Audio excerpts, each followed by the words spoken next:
প্রধানমন্ত্রী তারেক রহমান বলেছেন, দেশ হোক সকল প্রাণী এবং প্রাণের নিরাপদ আবাসস্থল। বৃহস্পতিবার রাজধানীর বাংলাদেশ চীন মৈত্রী সম্মেলন কেন্দ্রে বিশ্ব পরিবেশ দিবস ও পরিবেশ মেলা এবং জাতীয় বৃক্ষরোপণ অভিযান ও বৃক্ষ মেলা 2026-এর উদ্বোধন অনুষ্ঠানে একথা বলেন তিনি। প্রধানমন্ত্রী বলেন, বর্তমান সরকারের লক্ষ্য একটি সবুজ, পরিচ্ছন্ন ও জলবায়ু সহনশীল টেকসই বাংলাদেশ প্রতিষ্ঠা করা। শামসুল আলমের রিপোর্ট, ক্যামেরায় ছিলেন মনিরুজ্জামান।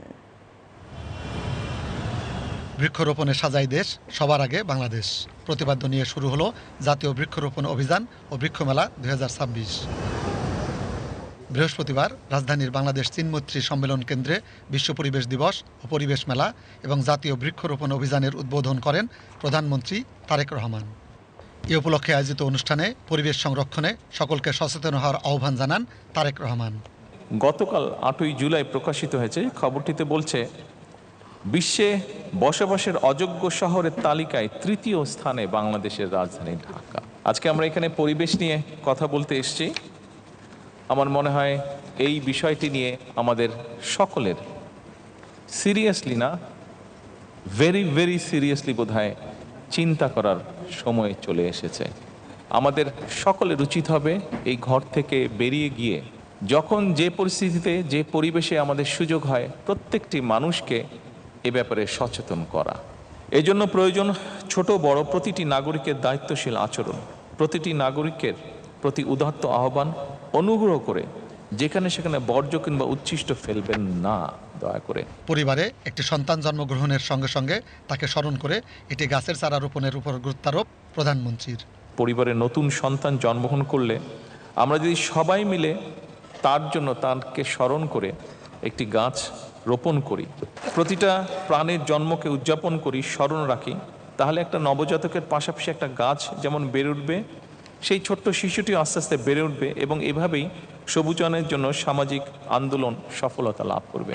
বর্তমান সরকারের লক্ষ্য একটা সবুজ, পরিচ্ছন্ন, জলবায়ু সহনশীল টেকসই বাংলাদেশ প্রতিষ্ঠা করা। বৃক্ষরোপণের পাশাপাশি বর্তমান সরকার সারা দেশে 20,000 কিলোমিটার নদী ও খাল খনন এবং পুনর্খননের যে কর্মসূচি বাস্তবায়ন শুরু করেছে, সেটি শুধুমাত্র কৃষকদের জন্য বছর জুড়ে কৃষি সেচ সুবিধা নিশ্চিত করবে না, বরং আমরা যেটা আশা করছি জলবায়ু পরিবর্তনের অভিঘাত মোকাবেলার ক্ষেত্রেও কার্যকর ভূমিকা রাখবে।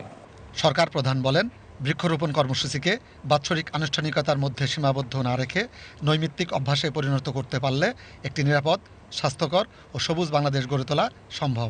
এই আয়োজনটা কেবলমাত্র একটা বাৎসরিক আনুষ্ঠানিকতার মধ্যেই যদি সীমাবদ্ধ থাকে, সেটা বোধহয় থাকা উচিত হবে না। বৃক্ষরোপণ এবং পরিবেশ সংরক্ষণের মতন এই যে বিষয়টা, এটা আমাদের একটা নৈমিত্তিক অভ্যাসে যদি আমরা পরিণত করতে পারি, তাহলে একটা স্বাস্থ্যকর বসতি গড়ে তোলা দরকার, আমাদের গড়ে তোলা উচিত, আমরা কাজ করছি।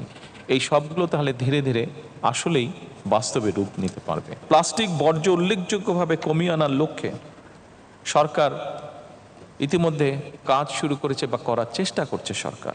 একই সঙ্গে জৈব সার উৎপাদন, পুনর্ব্যবহার, বর্জ্য থেকে জ্বালানি উৎপাদন এবং রিডিউস, রিইউজ, রিসাইকেল, এই 3R নীতিকে সরকার জাতীয় পর্যায়ে বাস্তবায়নের নীতি বা উদ্যোগ গ্রহণ করেছে। দেশ হোক সকল প্রাণী এবং প্রাণের নিরাপদ আবাসস্থল। অনুষ্ঠানে বক্তব্য রাখেন পরিবেশ, বন ও জলবায়ু পরিবর্তন বিষয়ক মন্ত্রী আব্দুল আওয়াল মিন্টু, প্রতিমন্ত্রী শেখ ফরিদুল ইসলাম, ভারপ্রাপ্ত সচিব ডক্টর ফাহমিদা খানম ও প্রধানমন্ত্রীর বিশেষ সহকারী ডক্টর মোহাম্মদ সাইমুম পারভেজ। এর আগে প্রধানমন্ত্রী তারেক রহমান পরিবেশ সংরক্ষণ ও দূষণ নিয়ন্ত্রণে গুরুত্বপূর্ণ ভূমিকার জন্য জাতীয় পরিবেশ পদক, বন্যপ্রাণী সংরক্ষণ পদক, বৃক্ষরোপণে জাতীয় পুরস্কার ও সামাজিক বনায়নে অংশীজনদের মধ্যে লভ্যাংশের চেক, পদক ও সনদ তুলে দেন। পরে প্রধানমন্ত্রী তারেক রহমান বাংলাদেশ চীন মৈত্রী সম্মেলন কেন্দ্র প্রাঙ্গণে 3টি গাছের চারা রোপণ করেন। এরপর প্রধানমন্ত্রী জাতীয় বৃক্ষমেলা 2026-এর উদ্বোধন করেন। উদ্বোধন শেষে মেলার বিভিন্ন স্টল ঘুরে দেখেন তিনি।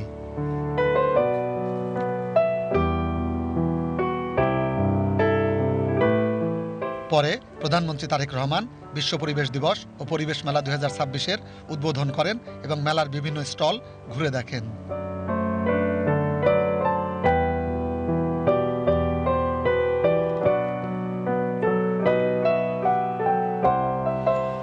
প্রকৃতি ও পরিবেশের ভারসাম্য রক্ষা, জলবায়ু পরিবর্তনের ক্ষতিকর প্রভাব মোকাবেলা এবং সবুজায়নের লক্ষ্যে সরকার শুরু করেছে বৃক্ষরোপণ কর্মসূচি। এ লক্ষ্যে বর্তমান সরকার আগামী 5 বছরে 25 কোটি বৃক্ষরোপণ কর্মসূচির লক্ষ্যমাত্রা নির্ধারণ করেছে। এর মাধ্যমে আগামী প্রজন্মের জন্য একটি নিরাপদ ও বাসযোগ্য বাংলাদেশ গড়ে তোলাই সরকারের লক্ষ্য। রাজধানীর বাংলাদেশ চীন মৈত্রী সম্মেলন কেন্দ্র থেকে শামসুল আলম, বিটিভি নিউজ।